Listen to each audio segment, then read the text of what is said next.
পৃথিবীতে সবচাইতে 365 দিনের মধ্যে শ্রেষ্ঠ দিন কোনটা? আরাফার দিন। এদিনে বিশ্বনবী রোজা রাখতেন। এদিন আল্লাহ এত সংখ্যক বান্দাকে একসাথে ক্ষমার ঘোষণা দেন, বছরের কোন দিন এত মানুষকে ক্ষমা করেন না। সুবহানাল্লাহ। এজন্য বিশ্বনবী বলেছেন খায়রুদ দুআ দুআ ও আরাফা, সবচাইতে শ্রেষ্ঠ দোয়া আরাফার দিনের দোয়া। বিশ্বনবী বলেন আরাফার দিনে একটা দোয়া আমি করি, আমার আগে সব নবীরা এই দোয়াটা করতেন। দোয়াটা হলো, বিশ্বনবী বলেছেন খুযু আন্নি মানাসিকাকুম, আমার থেকে হজের নিয়মগুলো জেনে নাও। রুকনুল হাজারিল আসওয়াদ, কাবা ঘরের 4টা কর্নারের একটা কর্নারে একটা ব্ল্যাক স্টোন আছে। ব্ল্যাক স্টোন আল হাজার আল আসওয়াদ, কালো পাথর, এটাতে কিস করা সুন্নাত, চুমু দেয়া সুন্নাত। এটা জান্নাতের পাথর। নূহ আলাইহিস সালামের বন্যার সময় পাথরটা হারিয়ে যায়, পরে এটাকে জাবালে আবু কুবাইস থেকে এনে আবার সেট করা হয়।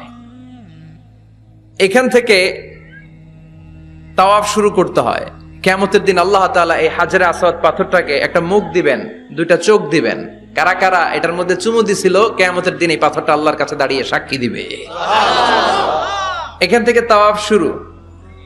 ঘুরে আসবেন, 7টা রাউন্ড দেওয়ার পরে আপনার এক তাওয়াফ হবে। এই যে বিশ্বনবী বললেন খুযু আন্নি মানাসিকাকুম, আমার কাছ থেকে হজের নিয়মাবলী শিখে নাও। আপনি না পড়লে শিখতে পারবেন? এজন্য কোরআনের স্লোগান হচ্ছে পড়ো, পড়তে পড়তে মরো। বলেন পড়ো, পড়তে পড়তে। যখন মন খারাপ তখন পড়বেন, যখন মন ভালো তখনও পড়বেন। হজের জন্য আরাফাতের ময়দানে আমরা চলে যাই। আল্লাহ বলেন হজের ঘোষণা পড়ে দাও, আগে ঘোষণা দাও শিরক করো নাকি। আমরা তখন ঘোষণা দেই লাব্বাইক আল্লাহুম্মা লাব্বাইক। পারেন না? লাব্বাইক আল্লাহুম্মা লাব্বাইক লাব্বাইক লা শারীকা লাক লাব্বাইক ইন্নাল হামদা ওয়ান নি'মাতা লাকা ওয়াল মুলক লা শারীকা লাক। পড়েন লাব্বাইক আল্লাহুম্মা লাব্বাইক লাব্বাইক লা শারীকা লাক লাব্বাইক ইন্নাল হামদা ওয়ান নি'মাতা লাকা ওয়াল মুলক লা শারীকা লাক। আমরা বলি লা শারীকা লাক, ঠিক কি না? আমরা যখন হজের জন্য দাঁড়াই, আল্লাহ বলে হজ পরে করো, আগে বলো শিরক করো নাকি, শিরকের সাথে সম্পর্ক আছে নাকি। আমরা বলি লা শারীকা লাক, আপনার সাথে কোনো ধরনের শরীক আমরা করি না। এদিনে বিশ্বনবী রোজা রাখতেন। সোমবার, বৃহস্পতিবার সুযোগ হলে রোজা রাখবেন। যারা রোজা রাখবে তাদের জন্য ইন দ্য ডে অফ জাজমেন্টে আল্লাহ স্পেশাল একটা গেট বানাবে জান্নাতে ঢোকার জন্য। ওইটার নাম হচ্ছে রাইয়ান। মান দাখালাহু লাম ইয়াজমা আবাদা। একবার who can enter within this door he will never be thirsty again. একবার যে দরজা দিয়ে জান্নাতে ঢুকতে পারবে আজীবনের জন্য তার গলার তৃষ্ণা মিটে যাবে। সুবহানাল্লাহ। তো এই রাইয়ান দরজা দিয়ে ঢুকতে হলে আমাদেরকে মাঝে মাঝে সুন্নাত নফল রোজা রাখার অভ্যেস করতে হবে। রাজি আছেন তো?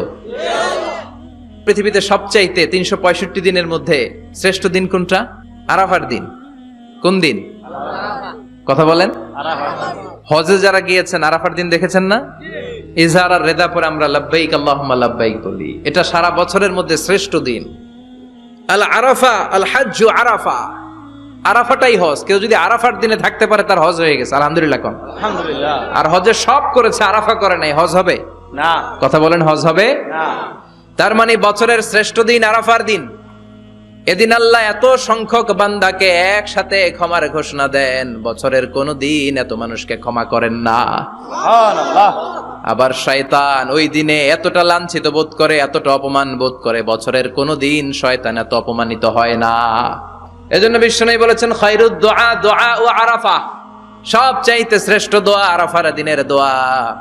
বিশ্বনবী বলেন আরাফার দিনে একটা দোয়া আমি করি, আমার আগে সব নবীরা এই দোয়াটা করতেন। দোয়াটা হলো লা ইলাহা ইল্লাল্লাহ ওয়াহদাহু লা শারীকা লাহ লাহুল মুলকু ওয়া লাহুল হামদু ওয়া হুয়া আলা কুল্লি শাইইন কাদির। সুবহানাল্লাহ পড়েন। সুবহানাল্লাহ। মুখস্থ আছে না দোয়াটা? এটা পড়বেন। বিশ্বনবী আরাফার ময়দানে এই দোয়াটা পড়তেন। তাহলে বুঝা গেল বছরের সব দিন সমান না।